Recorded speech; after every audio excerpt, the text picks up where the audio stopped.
Families dairy. இன்னைக்கு நம்ம பார்க்க போகிற டிஷ் வந்து வாழை இலை பரோட்டா. இது வந்து இந்தியாவில் லோக்கல் ரெஸ்டாரண்ட்டில் நானே சாப்பிட்ருக்கேன். ஸோ எப்போல்லாம் இங்கே வந்து வாழை இலை கிடைக்குதோ நான் வந்து அந்த டிஷ்ஷை வந்து பண்ணுவேன். ஸோ இந்த தடவை பண்ணப்போ நான் வீடியோவும் எடுத்துட்டேன். ஸோ இந்த டிஷ்ஷை வந்து எப்படி பண்ண போகிறேன் அப்படிங்கிறத வீடியோவில் பார்க்கலாம். வாழை இலை பரோட்டா செய்கிறது ரொம்பவே ஈஸி. இப்போ வந்து பரோட்டா ரெடி ஆகிட்டு இருக்கு. நம்ம சேனல்லையே பரோட்டா ரெசிபியை அப்லோட் பண்ணியிருக்கோம்.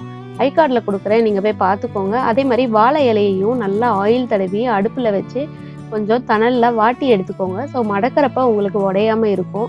பாருங்கள், பரோட்டா ரெடி ஆயிடுச்சு. இப்போ நான் பரோட்டாவை வந்து நல்லா துண்டு துண்டாக பிச்சு போட்டுக்க போகிறேன். நீங்கள் கத்தியில் கூட குட்டி குட்டியாக கட் பண்ணி போட்டுக்கலாம். இந்த டிஷ்ஷை 2019 இந்தியா வெக்கேஷன் போனப்போ தான் சாப்பிட்டது. எப்போல்லாம் வாழை இலை கிடைக்குதோ அப்போ வந்து பண்ணிடுவோங்க. இதை வந்து நல்லா பிச்சு போட்டாச்சு. இப்போ ஒரு அகலமான பாத்திரத்தில் அந்த பிச்சு போட்ட பரோட்டாவெல்லாம் ட்ரான்ஸ்ஃபர் பண்ணிக்கோங்க. இதுக்கு என்னென்ன தேவை அப்படின்னா, உங்களுக்கு வெங்காயம், கருவேப்பிலை, கொத்தமல்லி எல்லாத்தையும் கட் பண்ணி வச்சுருக்கிறேன். சிக்கனையும் துண்டு துண்டாக நான் கட் பண்ணி போட்டுக்கிட்டேன். சிக்கன் சால்னாவையும் நல்லா ஊற்றி மிக்ஸ் பண்ணிக்கோங்க. இதில் வந்து நான் பச்சை மிளகாய் போடல. நீங்கள் பச்சை மிளகாய் போட்டிங்கன்னா இன்னும் செம்மையாக இருக்கும். என் பொண்ணும் சாப்பிட்ணும் அப்படிங்கிறதுனால நான் பச்சை மிளகாய் போடல. ஏன்னா குழந்தைங்கள்லாம் சாப்பிட்ணுன்னா ஒன்று ஒன்றா வந்து பச்சை மிளகாயெல்லாம் எடுத்துகிட்டு இருக்க முடியாது நம்மளால். அதனால் வந்து நான் பச்சை மிளகாய் போடல. உங்களுக்கு வேணும்னா நீங்கள் ஆட் பண்ணிக்கோங்க. இப்போ இதை நல்லா மிக்ஸ் பண்ணி விட்டுக்கலாம். கொஞ்சோண்டு வெங்காயமும் கருவேப்பிலை கொத்தமல்லியும் நான் மிச்சம் வச்சுருக்கிறேன். அதை வந்து ஃபஸ்ட்டு பாட்டமில் போட்டுடலாம். போட்டுட்டு அந்த சிக்கன், பரோட்டா, சால்னா இது மிக்ஸ் பண்ண கலவையை வந்து நம்ம இதில் வைக்கிறோம். இது எல்லாத்துலேயும் வச்சுட்டு மறுபடியும் நீங்கள் வந்து அந்த பச்சை வெங்காயம், கருவேப்பிலை, கொத்தமல்லியை வந்து மேலே தூவி விட்டுருங்க. இன்னும் கொஞ்சம் சால்னா கூட நான் ஊற்றிக்கிறேன். ரொம்ப குழக்குலன்னு நீங்கள் வந்து பண்ணிடாதீங்க. அப்புறம் வந்து சால்னா ஓடி வர மாதிரி இருக்கக்கூடாது இலையில. அதனால் கரெக்டாக இருக்கிற மாதிரி பார்த்துக்கோங்க. அப்புறம் நமக்கு பத்தலைன்னா நம்ம அந்த சால்னா தொட்டு கூட சாப்பிட்டுக்கலாம்.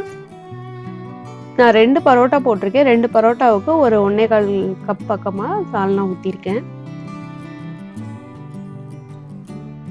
இப்போ எல்லாமே முடிச்சுட்டு மறுபடியும் அது மேலே கொஞ்சம் சால்னா ஊற்றிடுங்க.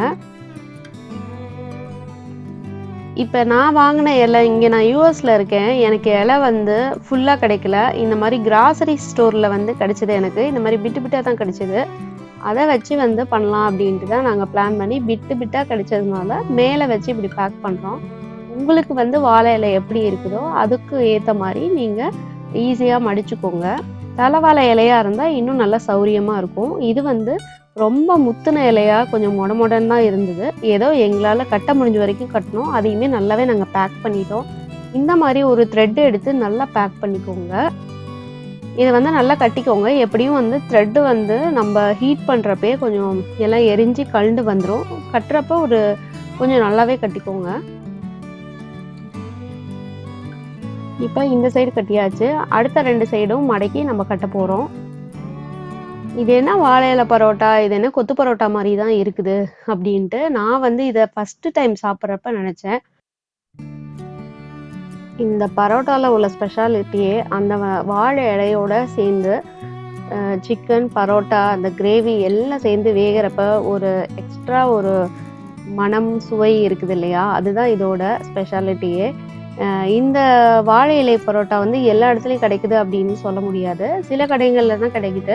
அநேகமாக இன்னும் எல்லா இடத்துலையும் கிடைச்சிரும் அப்படின்னு நினைக்கிறேன். இது 2 சைடுமே நம்ம கட்டிக்கலாம். அப்போ தான் பிரிஞ்சு வராமல் இருக்கும். கட்டுறப்பயே ஒரு தோசைக்கல்லை அடுப்பில் போட்டுருங்க. இதுக்கு கொஞ்சம் இரும்பு தோசைக்கல்லாக இருந்தால் தான் நல்லாயிருக்கும். இதில் வந்து நான் ஆயில் அப்ளை பண்ணிக்கிறேன். ஆயில் ஊற்றிக்கோங்க.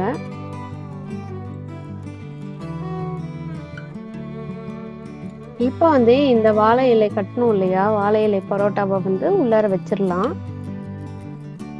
இதை வந்து அப்படியே ஓப்பன் ஃபயர்லேயே வந்து விட வேணாம். இதுக்கு வந்து ஒரு லிட்டு போட்டிங்கன்னா அது மேலேயே நான் ஆயில் அப்ளை பண்ணிக்கிறேன். ஏன்னா நம்ம திருப்பி போடணும் இல்லையா, அப்போ வந்து ஆயில் விட தேவையில்லை. இதை வந்து நான் ஒரு மூடி போட்டு மூடிக்கிறேன். எனக்கு வந்து கண்ணாடியில் ஒரு லிட்டு இருந்தது, அது ஈஸியாக இருந்ததுன்னு அதை போட்டு மூடிட்டேன். ஏன்னா அப்போ தான் உங்களுக்கு வந்து அந்த வாழை இலையோட ஸ்மெல் வந்து வெளியே போகாமல் உள்ளாரே அப்படியே அந்த ஸ்டீம் வந்து கொஞ்சம் ஸ்டே ஆகும். அதுக்கோசரம் வந்து நான் மூடி போட்டு மூடிக்கிட்டேன். இப்போ ஒரு 5 மினிட்ஸ்க்கு அப்புறம் பார்த்தீங்கன்னா உங்களுக்கு அடியில் கொஞ்சம் நல்லா வெந்து வந்திருக்கும். இதை வந்து மீடியம் ஃப்ளேமில் வச்சுக்கோங்க. இப்போ மறுபடியும் மூடி போட்டு நான் மூடிடுறேன். ஸோ ஃபஸ்ட்டு ஒரு 5 to 7 மினிட்ஸ்லேயே வந்து உங்களுக்கு அந்த நூல்லாம் வந்துடுது. இந்த மாதிரி கலரில் இருக்கிறப்ப நம்ம திருப்பி போட்டு எடுக்கணும். ஏன்னா உள்ளார உள்ளது எப்படியுமே வந்து நமக்கு தீயாது. அந்த வாழை இலையோட ஸ்மெல் வந்து நமக்கு அந்த மனம் வந்து உள்ளார பரோட்டாவோட உள்ளே இறங்கணும். அந்த ஸ்டீமோடு சேர்ந்து நல்லா அந்த ஸ்மெல் உள்ளே இறங்கிறதுக்கு தான் மெயினாக. இப்போ பாருங்கள், ஒரு 10 to 15 மினிட்ஸ் வரைக்கும் தாங்க நீங்கள் அடுப்பில் வச்சு இறக்குற மாதிரி இருக்கும். இப்போ வந்து ஃபுல்லாக ரெடி ஆயிடுச்சு. இதை வந்து நம்ம எடுத்துடலாம். எடுத்து பார்த்து இதை வந்து நான் டேஸ்ட் பண்ண போகிறேன். இது செஞ்சே ஒரு 4 மாதம் முன்னாடி செஞ்சது. பட் இப்போ தான் எனக்கு போஸ்ட் பண்ணுறதுக்கு வந்து டைம் கிடச்சிருக்குது. பாருங்கள், பார்க்குறப்பயே சூப்பராக இருக்குது. வாழை இலையை வச்சு எது செஞ்சாலும் அது சூப்பராகவே தான் இருக்கும். இப்போ வந்து இதை ஓப்பன் பண்ணி காட்டுறேன்.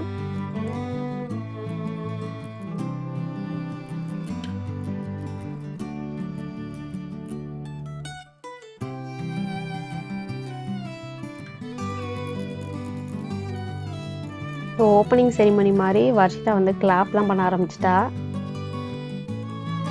பாருங்கள், நம்ம வந்து வாழை இலை பரோட்டாவில் வந்து பரோட்டாவை எப்படி போட்டோம், இது வந்து நல்லா வெந்து அது ஒரு செட்டாகி இருக்குது. அந்த வாழை இலை பரோட்டா இதை பேக்கை ஓப்பன் பண்ணுறப்பே அந்த ஸ்மெல்லு வந்து வீடு ஃபுல்லாக பரவச்சுங்க. நீங்கள் கண்டிப்பாக இதை வந்து வீட்டில் நீங்கள் செஞ்சு பார்த்தீங்கன்னா தான் இதோட டேஸ்ட்டும் மனமும் வந்து உங்களுக்கு தெரியும். கண்டிப்பாக செஞ்சு பார்த்துட்டு எனக்கு வந்து கமெண்ட் செக்ஷனில் மறக்காமல் சொல்லுங்கள். நல்லாவே செட் ஆயிருக்கு. இப்போ வந்து இந்த வாழை நான் லைவாக வந்து டேஸ்ட் பண்ணியிருக்கிறேன்.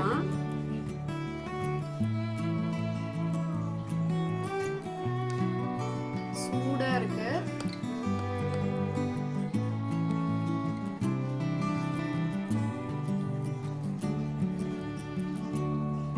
செமையா இருக்குங்க.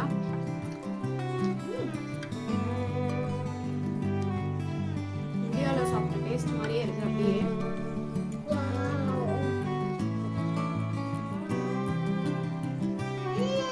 ரொம்ப நல்லா இருக்கு. இந்த வீடியோ உங்களுக்கு கண்டிப்பாக பிடிச்சிருக்கும் அப்படின்னு நினைக்கிறேன். இந்த வீடியோ பிடிச்சிருந்ததுன்னா லைக் பண்ணுங்கள், ஷேர் பண்ணுங்கள், மறக்காமல் நம்ம சேனலுக்கு சப்ஸ்கிரைப் பண்ணிடுங்க. Thanks for watching.